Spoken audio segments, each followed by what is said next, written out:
కలుషిత పాలు తాగి అనారోగ్యం పాలై రాజమండ్రిలోని వివిధ ఆసుపత్రుల్లో చికిత్స పొందుతున్న బాధితులను మంత్రి నిమ్మల రామానాయుడు పరామర్శించారు. కలుషిత పాలు కారణంగా అనారోగ్యం పాలైన వారికి ప్రభుత్వమే అన్ని రకాలుగా అండగా ఉంటూ మెరుగైన వైద్య సాయం అందిస్తుందని నిమ్మల హామీ ఇచ్చారు.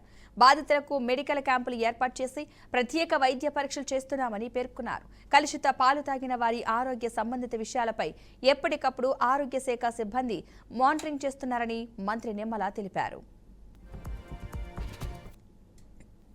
ఏదైతే పాలులో మరి యొక్క కూలెంట్ మరి మిక్స్ అవ్వడం ద్వారా ప్రాథమికంగా మరి ఏదైతే సంఘటన జరిగి 5గురు చనిపోయి మరి ఈరోజు ఆసుపత్రుల్లో 15 మంది వైద్యం పొందుతున్నటువంటి సంఘటన ఏదైతే ఉందో ఇది దురదృష్టకరంగా ముందుగా భావిస్తూ మరి అదేవిధంగా ఏదైతే ఈ యొక్క పాలుకు సంబంధించి దాన్ని స్టోరేజ్ చేసేటువంటి ఏదైతే ఆ యొక్క కూలింగ్ బాక్స్కి సంబంధించి ఆ యొక్క కూలెంట్ అది ఒక పాల్లో మిక్స్ అవ్వడం ద్వారా ప్రాథమికంగా మరి ఒక అంచనాకి రావడం జరుగుతూ ఉన్నటువంటి పరిస్థితి.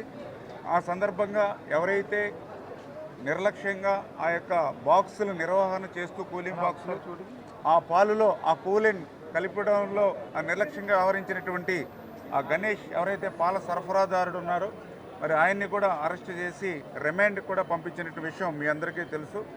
ఈ రకంగా ఆయన ద్వారా సరఫరా చేసినటువంటి 110 కుటుంబాలలో దగ్గర 315 మంది ఎవరైతే ఉన్నారో వాళ్ళందరికీ కూడా టెస్టులు చేయడం జరిగింది. అందులో 312 మందికి నార్మల్గా మరి రిజల్ట్ రావడం, ఏదైతే ఒక మరి మిగిలినటువంటి ముగ్గురులో మరి వాళ్ళకొళ్ళు నా హాస్పిటల్ తీసుకొచ్చి వాళ్ళు కూడా ట్రీట్మెంట్ చేయడం ద్వారా మరి ఒకళ్ళు నార్మల్గా ఉంటూ మరి మిగిలిన వాళ్ళు కూడా కంఫర్ట్గానే హాస్పిటల్లో ట్రీట్మెంట్ జరుగుతున్నటువంటి పరిస్థితి.